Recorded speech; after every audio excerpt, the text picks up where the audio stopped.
ghostfacehorror.com. Hello, Sydney. Welcome to the frequency.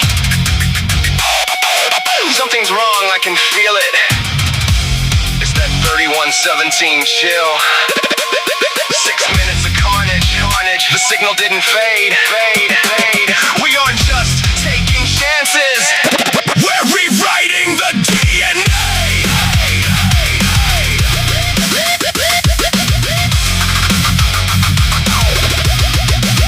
I'm beginning to feel like a venom in the machine. Look, I was gonna go easy, keep the crime scene clean, but I'm bananas, B-A-N-A-N-A-S, forensic art at the flow. I'm the shape in the shadows, watch the dark orange glow. Knives coming at you with that supernatural speed. Superhuman innovator, planting every dark seed. What I gotta do to get it through to you? I'm the legend in the mass, devastating the audience. It's a monumental task. I'm a titan, I'm a giant, I'm the ghost on the dial. Broadcasting from overtake, yeah, it's been a long while. I'm the reason they're shaking, I'm the glitch in their head. I'm 96, big 6, the voice of the dead. I don't need a label or a fake industry deal. I'm a renegade rebel spinning the cinematic wheel. They wanna cancel the name, let them try to stop the fire. I'm the king of the basement, climbing higher and higher. I'm beginning to feel like a horror rock god, locked in God mode. Studio 3117, watch the system explode. From the front to the back, let the heavy bass nod. I'm a monster, a myth, I'm a lightning rod. A horror rock god, I'm in God mode. Paving the road where the blood is flowed. Breaking the rules, shattering the code. Carrying the culture while the heavens erode. It's the horror you're assuming in the booth with the spirits. Hear the subwoofers booming. It's the 90s heaven, they ain't the genre's foundation mixed with the digital pulse of a new generation. I'm the truth in the silence, I'm the shadow on the wall. I'm the one who stands tall when the other guys fall. Forensic with the bars, audit every single line. Studio 3117, the design is divine.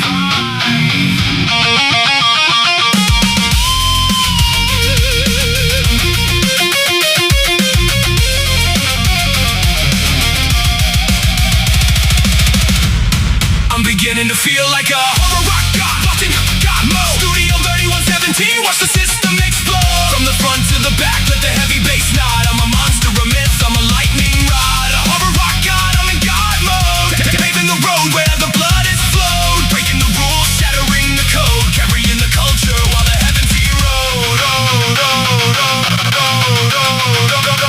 Step into the gallery of the icons of fear, where the legends are born and the exits disappear. I'm the silent white man staring back from the porch, the undying flame that's still holding the torch. I'm the dream weaver's glove with the razors for fingers, the smell of the sulfur that permanently lingers. I'm the hockey mask dripping at the edge of the lake, the ultimate price that the vengeful will take. I'm the voice on the phone asking what is your favorite, the soul-tearing puzzle if you're daring to brave it. I'm the chainsaw that's screaming through the Texas heat, the ancient dead rising with the words you repeat. I'm the killer doll with the life in its eyes, the hidden perspective in the world of disguise. Audit the nightmare, examine the soul. Studio 3117 has total control.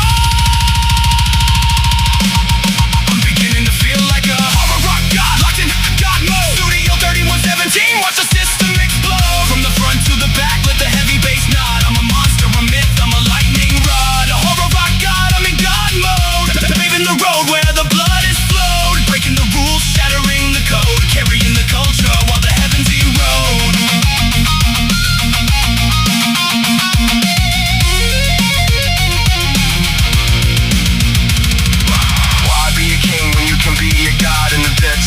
We don't fear the facade, standing against the grain, taking the path that's hot. I'm the lightning, I'm the thunder, I'm a god.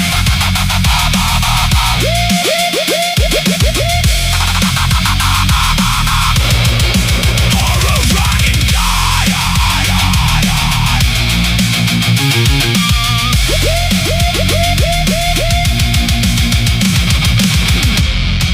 Ghostfacehorror.com.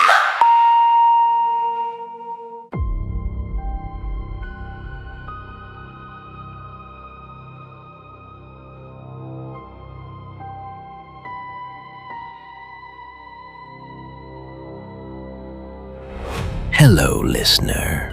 Let's talk about courage. Specifically, the kind of courage that comes from sitting in a dark room, hiding behind a fake username, typing horrible things to strangers on the internet. It feels good, doesn't it?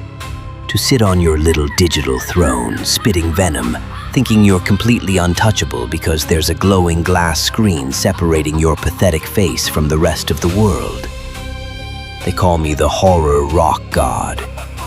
I don't hide behind my name because when you're at the top of the food chain, you want them to know exactly who is pulling the plug. Tonight I've got a story about a guy named Arthur. Arthur was a professional internet tough guy. He was 32, lived in a cramped basement apartment that smelled permanently of stale energy drinks, and possessed the kind of arrogance that only exists in the absolute absence of consequence. He spent his nights leaving vile, hateful comments on local news pages, mocking tragedies and ruining lives for the grand prize of absolutely nothing. He thought his IP address was a shield. He forgot the golden rule of the digital age. Everything you post leaves a trail. And tonight, someone followed that trail all the way to his front porch. Let's drop the needle on this track. I call this one the comment section.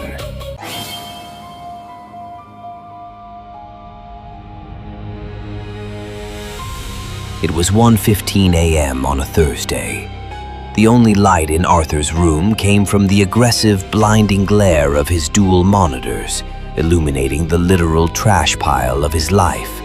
Empty pizza boxes, half-empty soda cans, and a layer of dust over everything he owned. His face was twisted into a smug, self-satisfied grin as his fingers flew across the keys. Tonight's target was a local community support group. A mother had posted a heartbreaking, tearful video begging for information about her missing teenage daughter. It was raw, devastating, and entirely defenseless. To Arthur, it was free entertainment. Using his brilliant alias, Void_Walker99, Arthur clumsily photoshopped the girl's missing poster onto a trash can, typed out a cruel, deeply vile joke underneath it, and hit post. Within seconds, the replies started rolling in. People were furious. They were calling him a monster, begging him to take it down. Arthur leaned back in his creaking mesh chair, letting out a loud, snorting laugh. He took a slow, deliberate sip of a warm energy drink. This was his oxygen.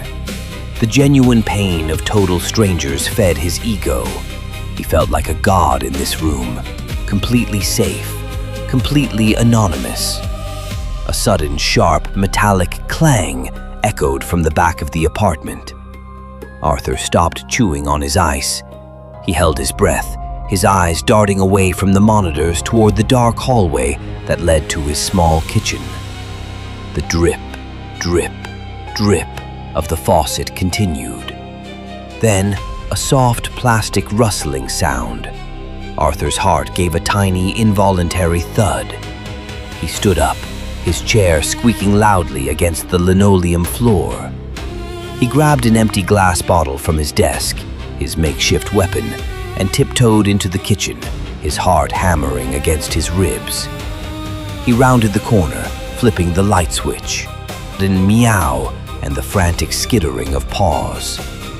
It was just the landlord's stray cat sitting on the counter, having knocked over an empty grocery bag through the open window. Arthur let out a long, shaky breath, cursing under his breath. He threw a plastic bottle cap at the cat, watching it scramble back out into the night before slamming the window shut and locking it tight. "Stupid animal," he muttered, wiping a sudden bead of sweat from his forehead. He walked back to his desk, shaking his head. He was getting paranoid. He sat down, slapped his mouse to wake the screens up, and got right back to work. He opened a new tab, ready to find his next victim. But when the browser loaded, his notifications page wasn't filled with angry public replies anymore. The screen was completely blank, except for a single private direct message. The sender had no profile picture. The username was just a string of random shifting numbers. Arthur clicked it. The message read, "It's not very polite to laugh at a grieving mother, Arthur." Arthur scoffed, his fingers flying across the keys with his usual internet bravado. Oh, look, a white knight. What are you gonna do? Report me to the admins? Cry about it. He hit send. He waited. The reply came back instantly, so fast it felt automated. No, Arthur, I'm not going to report you. I'm just going to ask you to say it to my face. Arthur let out a loud, forced laugh, typing back, "Sure thing, buddy. I live in central Georgia. Come get me. I'm trembling." In the dead silence of the room, a sudden, aggressive buzz echoes. It's not the computer. It's Arthur's personal cell phone sitting on the desk, vibrating violently against the wood. Arthur's fingers hovered over the keyboard. The phone vibrated again. An unknown number. He picked it up, his thumb trembling slightly as he opened the text message. There were no words. It was just a photograph. A photograph taken from outside in the pitch blackness of the alleyway, looking directly through the small rectangular basement window of Arthur's own room. In the center of the frame, through the dusty glass and the cracked plastic blinds, you could clearly see the back of Arthur's head, illuminated by the bright blue glare of his dual monitors. The photo had been taken from less than 4 feet away. The low, heavy, unmistakable sound of footsteps outside, slowly compressing the gravel right next to the basement window. Suddenly, the basement didn't feel like a fortress anymore. It felt like a fishbowl. And Arthur was staring right through the glass at the dark. Arthur's breath went completely shallow. He sat utterly paralyzed in his chair, his eyes slowly, agonizingly tracking upward toward the small window at the very top of his wall. The blinds were slightly parted, and out there, silhouetted against the distant amber glow of the streetlights, was the unmistakable, unmoving shape of a large, heavy boot pressing against the window well. Someone was standing right above him, looking down. Arthur didn't move. He didn't even blink. He sat frozen in his creaking mesh chair, his eyes locked on that heavy boot silhouette just inches above his head. He waited for the glass to shatter. He waited for a face to press against the pane. But nothing happened. Outside, the sudden sharp beep-beep of a car lock echoing from the street up above. A car engine starts up, revs, and slowly drives away into the night. Slowly, the tension drained out of Arthur's shoulders. He let out a long, shuddering breath, a weak, pathetic laugh bubbling up in his throat. A delivery guy, he reasoned. It had to be. Some driver looking for the upstairs apartment, stepping into the gravel by mistake, taking a photo of the wrong window. It was a coincidence. A terrifying freak coincidence. The anonymous freak in his DMs was just some loser thousands of miles away playing guessing games, and the guy outside was completely unrelated. Arthur wiped the cold sweat from his palms onto his jeans. He felt a sudden surge of angry adrenaline. He had let himself get scared. He, the king of the comments section, had been rattled by a shadow. He grabbed his mouse, ready to type a furious, mocking reply to the direct message to prove he wasn't intimidated. A sudden, sharp pop sound. Both computer monitors instantly snapped to black. The glowing RGB lights on his keyboard and tower die completely, plunging the basement into absolute darkness. Oh, Arthur, you really have terrible timing. Arthur slammed his hands onto the desk. "Are you kidding me? A power outage now?" He groaned, reaching into his pocket for his phone to use the flashlight. Before his fingers could even touch the glass, the phone screen flared to life on its own. A rapid, relentless barrage of digital pings and notification buzzes. The phone vibrates so violently in Arthur's hand it sounds like a buzzing hornet. It wasn't a text message. It was a flood of alerts. Arthur stared at the screen in horror as his phone screen scrolled at hyperspeed, completely automated. His banking app opened. Notification. Password changed. His email opened. Notification. Password changed. His social media accounts, his private cloud drives, his tax portals. One by one, the red text flashed across his screen. Access denied. They weren't just hacking his computer. They were systematically erasing his digital footprint. And then the screen stopped scrolling. It settled onto a single document, a PDF file. Arthur squinted at the bright screen. It was a map of his hometown. And right below the map was a neatly typed list.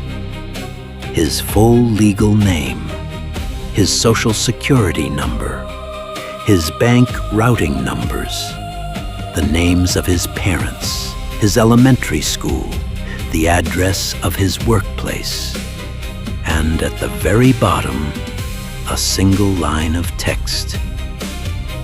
"You love hiding behind a screen, Arthur. Let's see how you look without one." From the dark hallway leading to the basement stairs, the heavy metallic clunk of the main circuit breaker box being thrown. But the power doesn't come back on. Instead, a tiny mechanical whirring sound begins. Arthur's heart hammered against his ribs like a trapped bird. He stood up, using the weak glow of his hijacked phone to guide his steps. He stumbled into the dark hallway, his eyes scanning the walls. The circuit breaker door was wide open, but the switches hadn't tripped. Instead, someone had clipped something to the main power lines. A small black electronic box with a tiny blinking red LED light. A remote power kill switch. Arthur's breath caught in his throat. His knees shook so violently he had to lean against the damp concrete wall for support. The hacker wasn't across the country. The hacker was in the building. They had accessed the outer utility closet.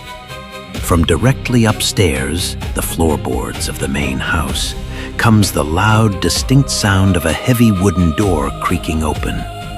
Then, the slow, rhythmic creak, creak, creak of heavy footsteps walking across the living room floor directly above Arthur's head. Arthur lived in the basement. The landlord lived upstairs, but the landlord was an elderly woman who had been in a nursing home for 6 months. The upstairs apartment was supposed to be completely empty, but right now, someone was up there, walking slowly, methodically. Arthur stared up at the exposed wooden ceiling beams. The footsteps moved across the ceiling, tracking a path through the upstairs living room into the kitchen and stopping perfectly, precisely, right at the top of the basement stairs. The heavy metallic rattle of the basement door handle being turned from the top of the stairs.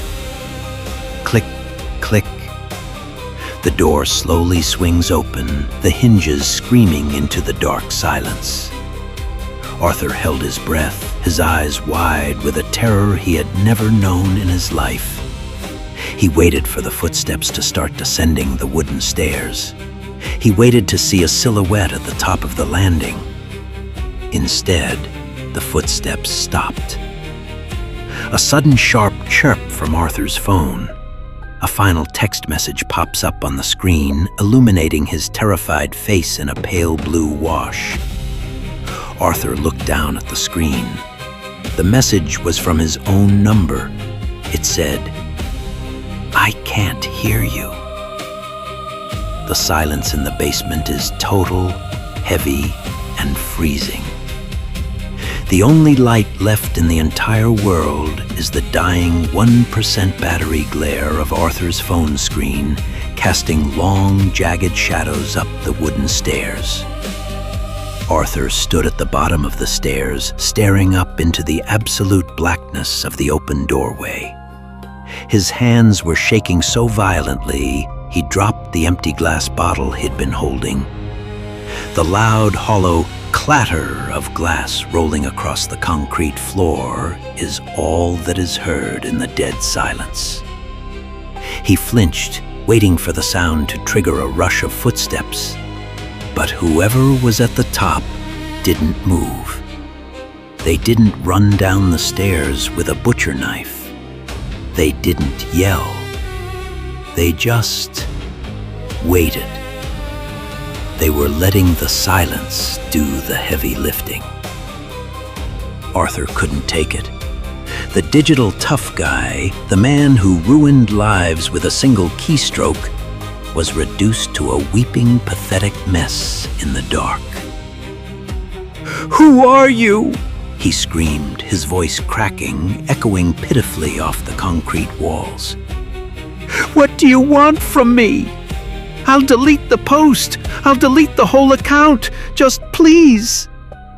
From the top of the stairs, a sudden sharp electronic sound, the distinct tinny playback of a phone speaker. Arthur choked back a sob. He recognized the audio playing from the top of the stairs. It was the heartbreaking, weeping voice of the mother from the missing person video.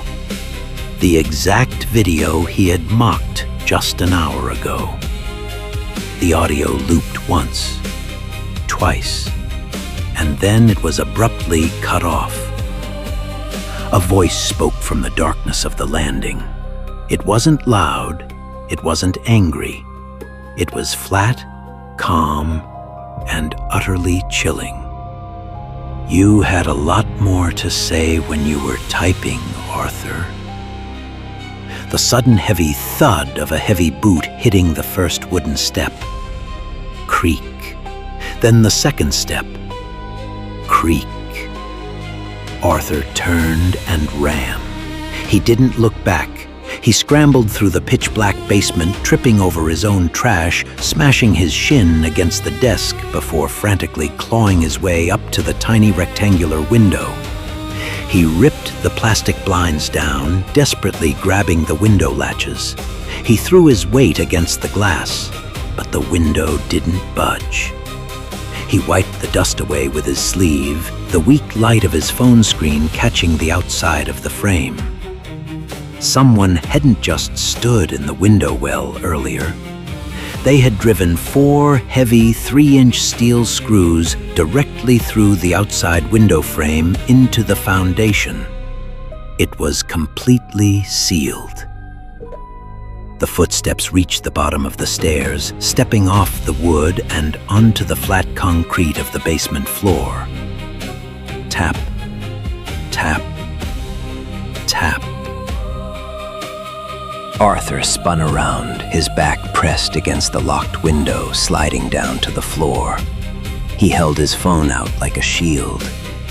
The heavy silhouette walked into the center of the room. In the dim, dying glow of the screen, Arthur could see the faint outline of a massive pair of rusted bolt cutters hanging from the figure's right hand. "Please," Arthur whispered, tears streaming down his face. "Please, there's no screen between us anymore. I'm sorry." The figure paused, looking down at him. "I know," the voice replied smoothly. That's the best part about the real world. No filters. Arthur's phone gives one final low battery chime before the screen snaps to complete blackness. Instantly, the loud mechanical snap of heavy metal jaws biting down on something structural, followed by a sudden violent struggle, a muffled scream, and a heavy thud.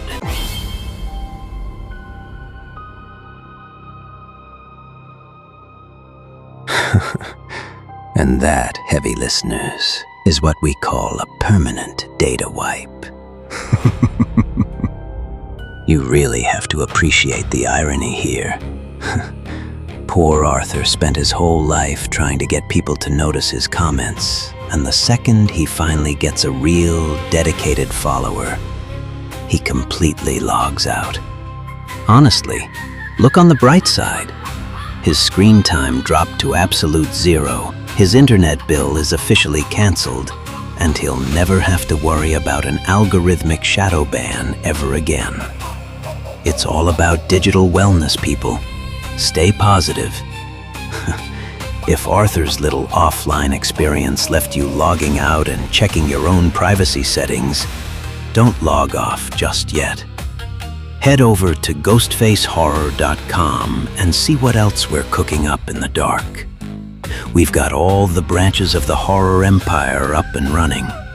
If you think you've got the guts to survive an uninvited guest at your front door, go test your odds on our interactive slasher survival calculator.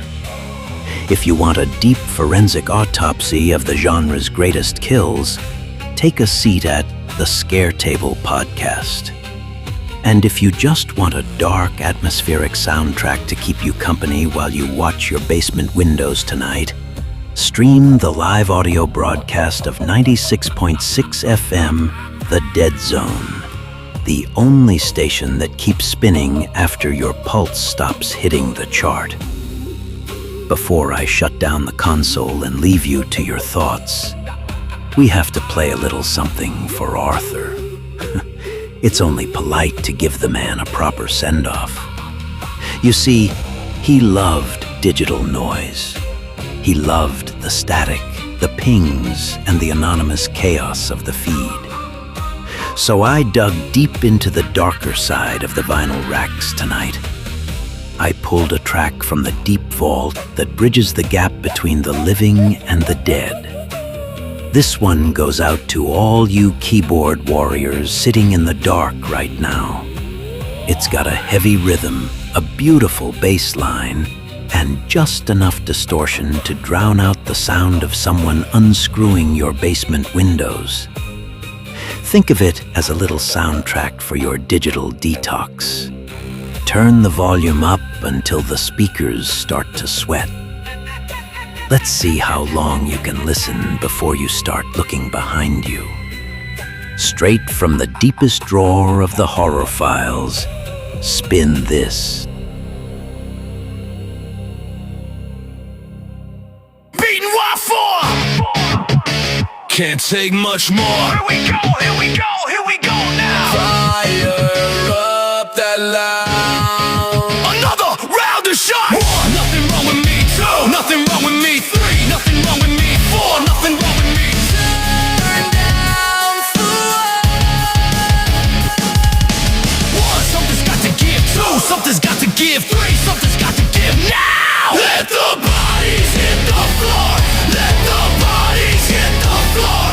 Let the bodies hit the floor. Let the bodies hit the floor. Turn down for what? Push me again, again. This is the end. Here we go, here we go, here we go. Fire up that loud. Another round of shots. 1, nothing wrong with me. 2, nothing wrong with me. 3, nothing wrong with me. 4, nothing wrong with me. Turn down for 1, something's got to give. 2, something's got to give. 3, something's got to give now. Let the bodies hit the floor. Let the bodies hit the floor. Let the bodies hit the floor. Let the bodies hit the floor. Skin against skin, blood and bone. You're all by yourself, but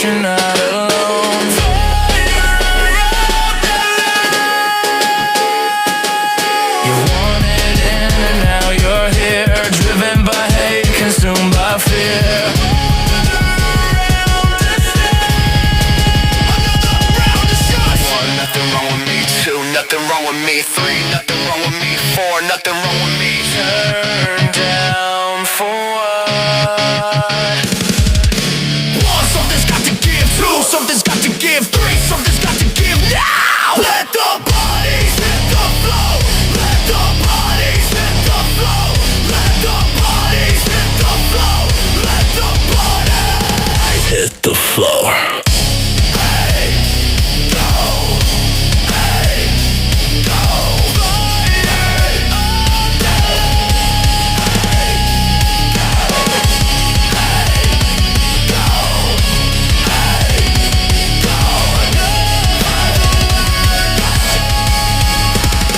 Down for what?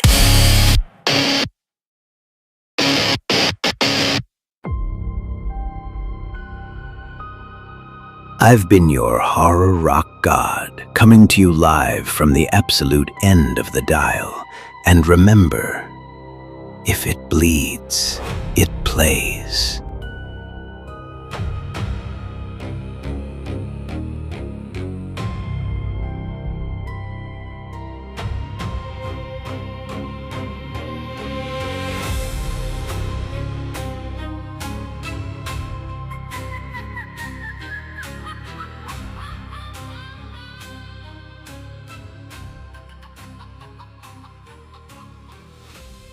You have been listening to GhostfaceHorror.com.